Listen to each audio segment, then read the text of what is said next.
만만치 않은 세상, 마음을 어루만지고 정신을 다듬어보는 시간입니다. 마인드온 시작하겠습니다.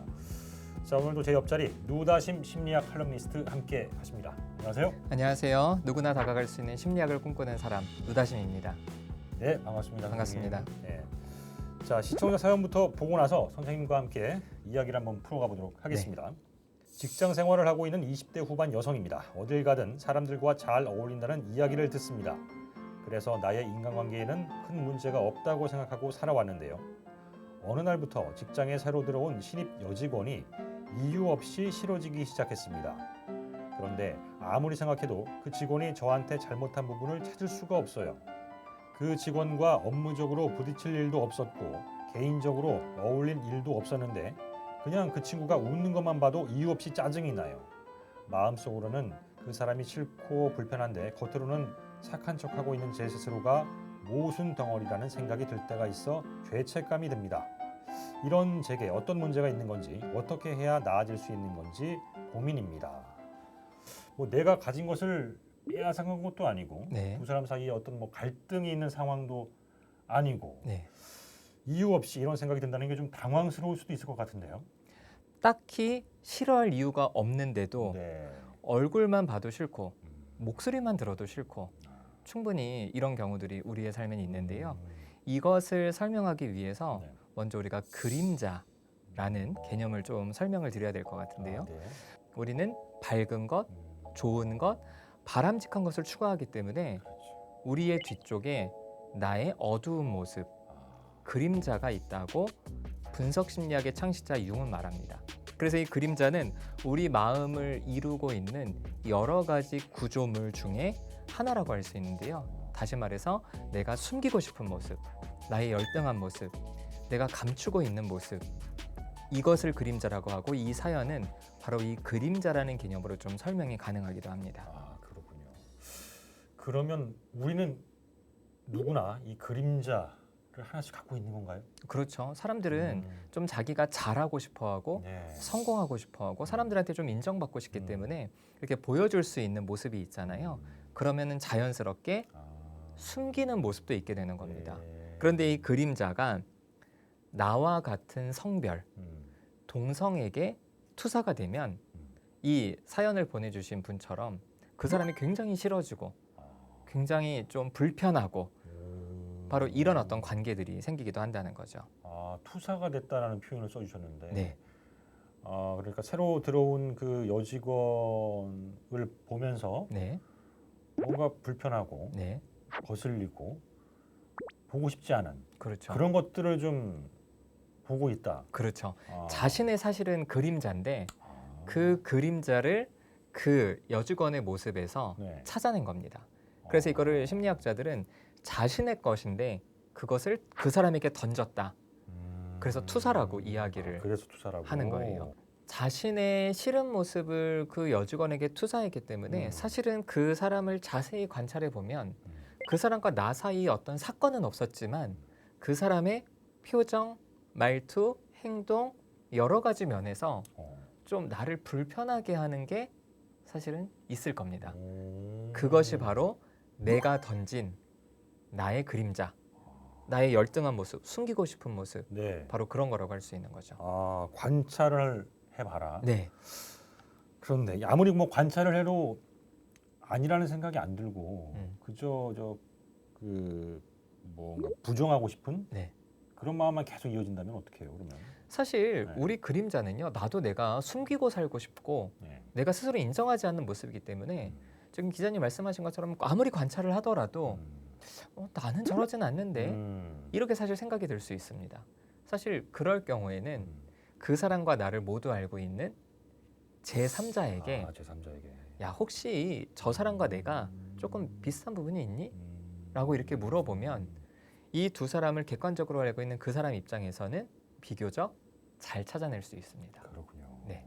선생님께서도 좀 뭐 비슷한 경험을 혹시 하신 적이 있으신가요? 제가 이런 어떤 그림자 이야기를 할 때 네. 제가 떠오르는 사건이 있어요. 뭐요? 제가 군대를 제대하고 학교에 복학을 했는데 저보다 나이는 많지만 좀 뒤늦게 입학을 해서 저보다는 후배인데 네. 저보다는 형인 그런 어떤 분이 있었어요. 학번은 밑이지만 그렇죠. 나이는 더 많았던. 그렇죠. 네. 그래서 이제 그러면 보통 저보다 후배고 나이도 어리면 좀 편하게 야 뭐 잘 지내냐 이렇게 하면서 좀 편하게 할 텐데 그 형은 저보다 나이가 있는데 학번은 어리니까 네. 서로 좀 민망하고 어려운 거예요.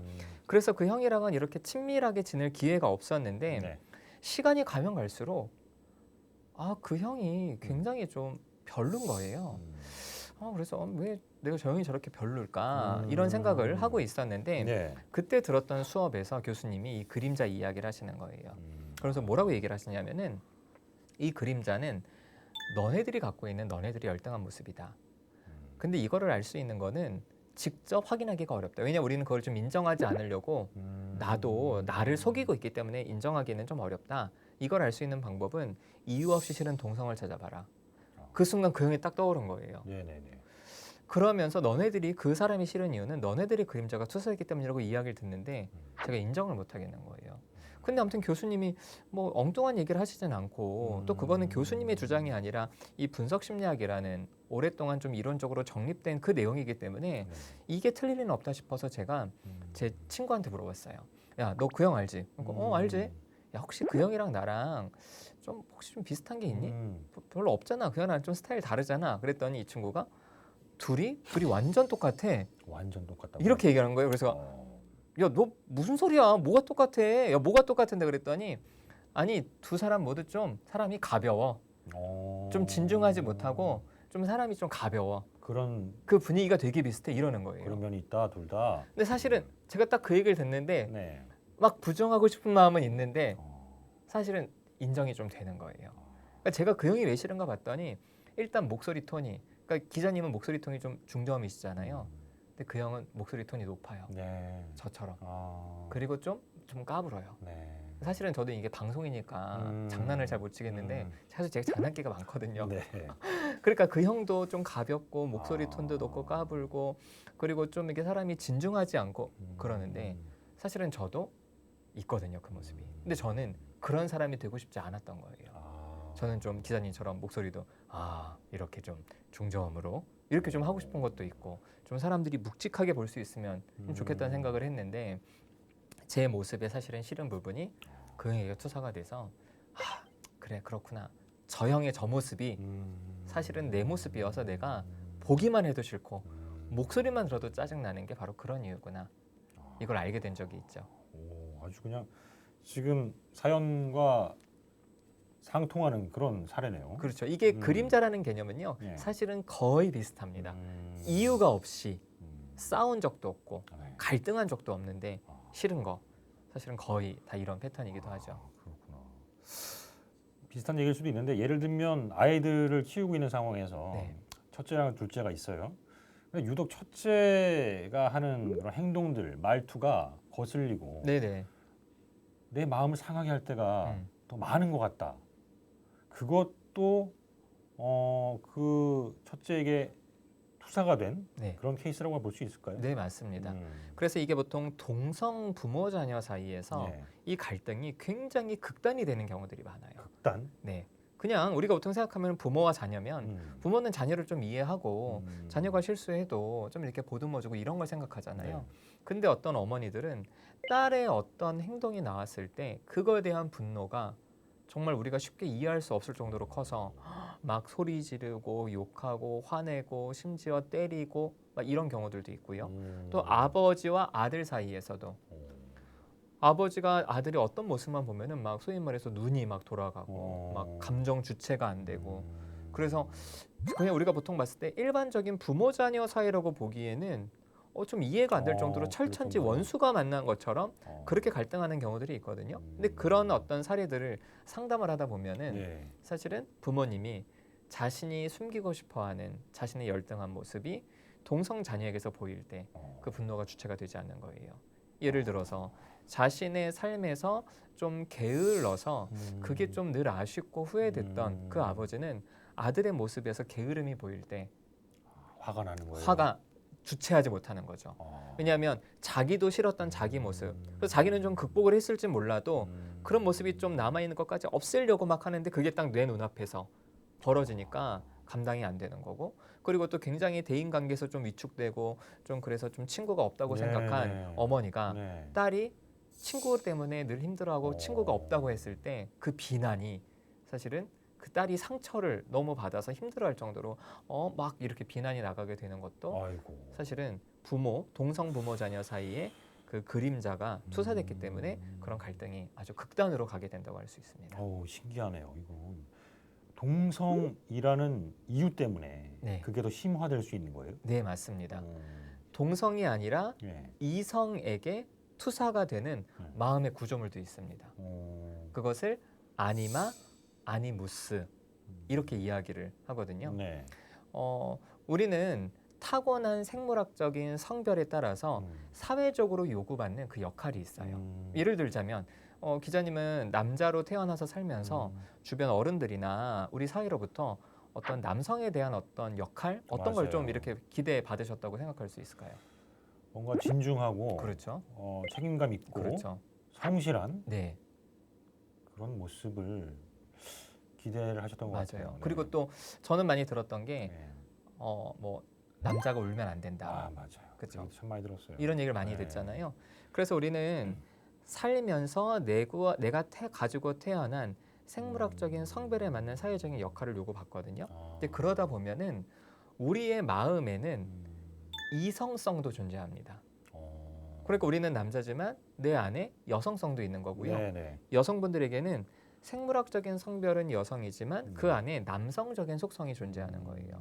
그런데 그런 사회적인 압박을 받다 보면은 내 안에 이성성을 계속 이렇게 억누르게 되고 억압하게 돼요. 그래서 만약에 남자가 울면 안 돼 이랬을 때 사실은 뭐 남자건 여자건 사람인데 슬플 때가 있잖아요. 네네. 그럼 이제 울컥할 때 남자가 울면 안 되지. 근데 이제 옆에 있는 여자애들이 울 경우에 주변의 어른들은 그래 뭐 힘들면 울어라. 그럼 나는 울면 안 되고 저거는 여성의 저거구나. 역할이구나. 그러면 약간 억압하는 겁니다. 그런데 내 억압된 이성성이 어떤 이성에게 투사가 될 때는 예. 마치 좀 아까 그림자에서 벌어졌던 이유 없이 싫어지는 것처럼 네. 어떤 이성이 이유 없이 싫어지는 겁니다. 아. 그것이 바로 내 안에 억압된 이성성이 투사가 될 때 같은 패턴으로 갈등이 없어도 싫어지게 되는 이유가 되는 거죠. 그때도 그렇게 되는군요. 네. 좀 더 자세하게 좀 풀어줄 수 있을까요? 뭐 예를 들어서. 이것도 네. 제 경험이 있습니다. 네. 제가 이렇게 심리학 공부를 할 때 연합 동아리를 한다고 해서 이 심리학과 전국의 심리학 강사들이 모인데 이제 간 적이 있어요. 네. 근데 그때 제 여자 후배가 같이 가겠다. 그래서 가자. 그래서 이제 가서 설명을 들었죠. 그 연합 동아리는 뭐 이렇게 스터디 팀을 정해야 되는 이제 그런 순서가 있었거든요. 그래서 제가 여자 후배한테 야 너는 저것 중에 뭐 할 거야? 이렇게 이제 물어봤더니 이 친구가 오빠는 뭐 할 거예요? 그러는 거예요. 그래서 나는 저 A, B 중에 하나 할 것 같아. 넌 뭐 할 건데? 그랬더니 저는 오빠가 하는 거 할래요. 이러는 거예요. 그래서 네. 무슨 말이야? 네가 하고 싶은 거에 뭐 나 하는 거래. 야 저거 CD도 재밌을 것 같은데 한번 생각해 버렸더니 싫어요. 저는 오빠가 하는 거 할 거예요. 네. 제가 이제 요 정도 얘기를 하면은 사람들은 네. 야 이거 그 사람이 너 좋아하는 거 아니냐 이렇게 생각하잖아요. 근데 아니에요. 왜냐하면 이 친구랑 저랑 학교 생활을 했을 때 이 친구가 저랑 그런 어떤 느낌이나 이런 관계들이 아니었거든요. 네. 그렇게 친하지도 않고 그런 사이인데도 갑자기 저한테 막 들러붙는 느낌이 드니까 제가 너무 좀 싫어지는 거예요. 그래서 그냥 네가 하고 싶은 거 하라고 네네. 이렇게 얘기를 했어요. 그랬더니 이 친구가 시무룩하더니 근데 오빠 저 지금 빨리 가봐야 돼서 이거를 써서 내야 되는 그 전에 가야 되니까 자기 종이를 줄 테니까 오빠가 오빠 쓰는 걸 자기도 써서 같이 내달라는 거예요. 그렇게 부탁을 한 거군요. 네, 그래서 제가 진짜 화를 냈어요. 무슨 화냐고 네가 이렇게 화를 냈어요. 네. 그러니까 얘가 그냥 너무 당황해서 그냥 아무거나 써서 놓고 가더라고요. 그리고 나서 제가 생각해봤어요. 얘가 왜 이렇게 내가 그 순간 너무 화가 났을까? 근데 얘를 그다음 학교에서 보니까요. 볼 때마다 얘 어떤 모습이 좀 보이냐면 누군가한테 의지하고 기대고 좀 누군가의 선택에 좀 따라가려는 경향성이 보이는 거예요. 눈에 더 들어오기 시작했군요. 그 네, 모습이. 그리고 그거 볼 때마다 나는 그냥 제3자로 보는데도 네. 막 화가 너무 나는 거예요. 근데 그때 이게 생각이 나더라고요. 내 안에 억압된 여성성, 내 안에 억압된 여성성이 쟤한테 자꾸 투사가 되나 보다. 그리고 나서 저를 잘 생각해 봤더니 네. 저도 어린 시절부터 주변 어른들한테 남자는 어때야 돼? 이런 얘기를 듣고 살면서 사실은 저도 누군가한테 의지하고 기대고 좀 누군가의 결정에 이렇게 좀 묻어가고 그러고 싶은 마음이 있는데 그건 안 되는 거야 라고 이야기를 들으며 자랐기 때문에 내 결정은 내가 이렇게 주체적으로 해야 된다라는 생각이 있었던 거예요. 그래서 내가 누군가한테 의지하려는 그런 어떤 소위 말해서 사회적으로는 네. 여성들에게 허용되는 그런 특성들을 내가 억압했던 거구나. 그래서 내가 그렇게 화가 나는구나. 그러고 생각해 보니까 제가 그동안 만났던 애인들 중에는 네. 의존적인 친구가 한 명도 없었어요. 아, 그랬어요. 지금 아내도 굉장히 독립적입니다. 어. 너무 독립적이어서 좀 이렇게 서운할 때가 네. 있기도 한데 어. 그게 사실은 제 안에 억압된 이성성 때문에 음. 내가 그렇게 여성들이랑 관계를 맺어왔구나 아. 알게 됐던 경우가 있죠. 야, 그런 또 일이 네. 이어졌군요. 네. 그러니까 실은 이유 없이 싫어한 게 아닌 거죠. 그렇죠. 네, 이게 네. 사실 그 사람한테서 나를 본 겁니다. 네. 자, 그러면 그 이후가 중요하죠. 네. 계속 그 사람을 싫어하거나 미워할 수밖에 없잖아요. 네. 네, 어떻게 하면 좋을까요? 분석 심리학의 창시자 융이 말하기를 네. 화해해라 이렇게 얘기합니다. 화해하라고요? 네. 다 알죠, 그건. 나의 그림자와 화해해라. 내 자신의 그렇죠. 깊숙한 곳의 그림자와 화해를 해라. 네, 맞습니다. 그게 무슨 얘기냐면 우리가 항상 좋은 거 바람직한 것을 향해 있기 때문에 네. 내 안에 어두운 모습을 자꾸 미워하는 거예요. 아, 그래서 그 어두운 모습과 화해하라는 겁니다. 그래서 저 같은 경우는 그 후배인 형이랑 저랑 비슷한 게 있냐라고 물었던 친구한테 네네. 제가 그때 물었어요. 야, 그래 네 얘기 들어보니까 그 형이나 나나 좀 가벼운데 나는 사실 내 이런 모습이 싫다. 야, 근데 너는 내 이런 모습을 알았다는 건데 왜 너는 이런 내 모습이 괜찮니라고 물었거든요. 네. 근데 그 친구는 야, 오히려 너의 그런 모습이 있어서 나는 네가 친구로서 좋다고 생각해. 야, 사람들이 늘 무겁고 늘 그렇게 진지하게만 하면 재미가 없잖아. 이 이야기를 듣는데 그렇구나. 내 안에 열등한 모습이 내가 싫어하던 거지 네. 사실은 누군가에게는 그게 충분히 수용될 수 있구나. 그러면서 제가 제 안에 어두운 모습을 네. 제 걸로 받아들이기 시작했어요. 아, 그래, 나 좀 가벼울 수 있지. 그것을 제 것으로 받아들이니까 그 어두운 모습이 보이는 사람도 그래, 한번 친해져 볼까? 저 사람도 저런 모습이 있구나. 네네. 이렇게 받아들일 수 있게 돼서 내 안의 화해가 그 사람과의 화해로 발전을 하기도 하더라고요. 네. 화해한다는 게 네, 받아들이는 거군요. 네, 맞습니다. 이것도 내 모습이구나. 음. 더 이상 내가 나의 이 모습과 싸우지 말고 이걸 내 걸로 받아들이자. 이게 바로 그림자와 화해하는 거죠. 그러면 이 억압됐던, 억눌렀던 그런 이성성도 좀 다르게 바라봐야 될 것 같은데 어떻게 좀 처리를 하는 게 좋을까요? 억압된 이성성도 사실은 그림자를 대처하는 것과 사실 비슷한 방법이긴 합니다. 그것도 나의 모습임을 받아들이는 거예요. 저한테 있어 가장 중요했던 억압된 이성성은 의지하는 거거든요. 그래서 저는 사랑하는 사람을 만났을 때 네. 많이 의지했습니다. 와, 그러기 참 쉽지 않은데. 그래서 어떤 결정을 할 때 네. 그래, 너 알아서 해. 나는 이거 괜찮아. 이렇게 쿨하게 하는 게 사실은 제가 학습된 제 성역할이었는데 내 안에 억압된 이성성을 안 받아들이면 네.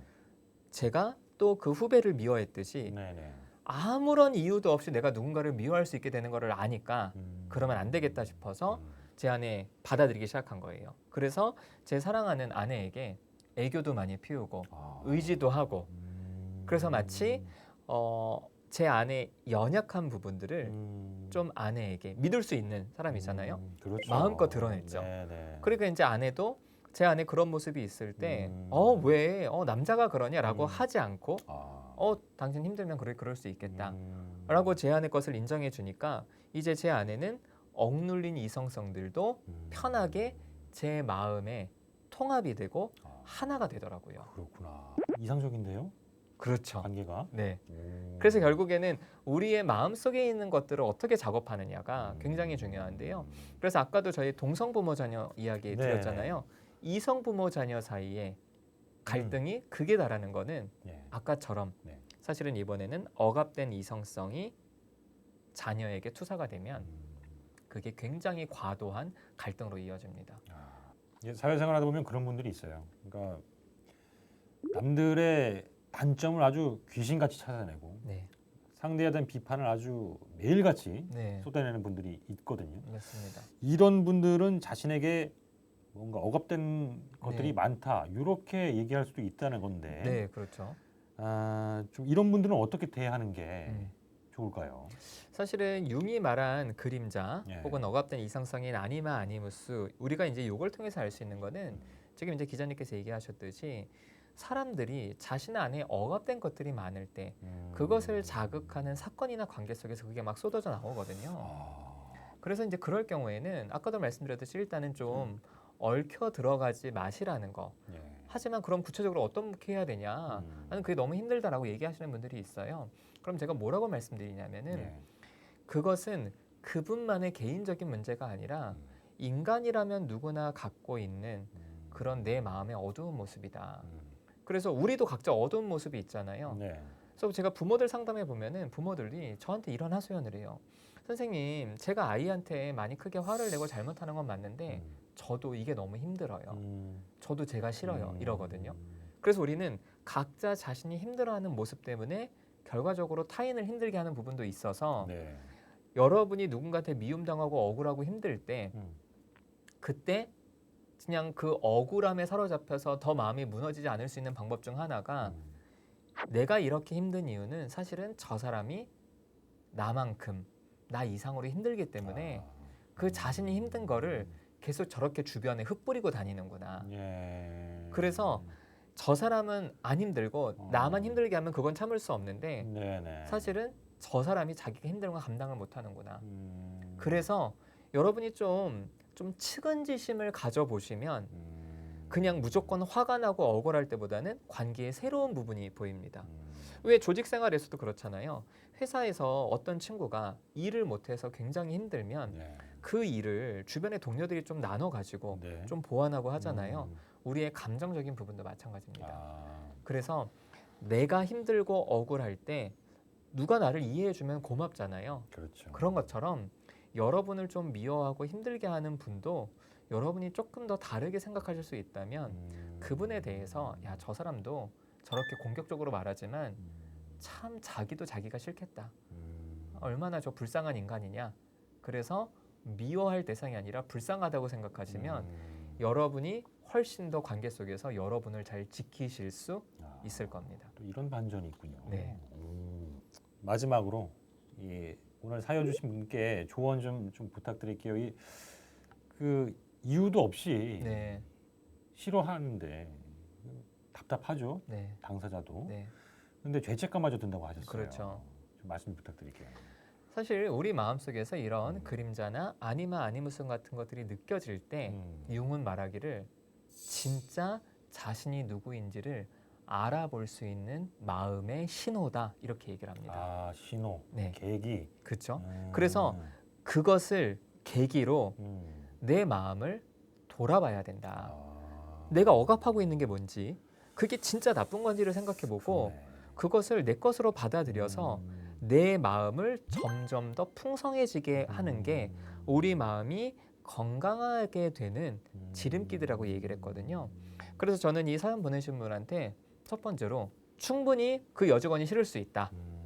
그런데 그것은 그 여직원의 문제라기보다는 네. 본인의 마음속에 억압된 것이 있는데 네네. 이번 기회에 그 억압된 것이 무엇인지를 좀 잘 살펴보시고 그것을 나의 것으로 좀 받아들여서 조금 더 자유롭고 조금 더 편하게 사실 수 있는 기회를 좀 만드셨으면 좋겠다고 이렇게 말씀드리고 싶습니다.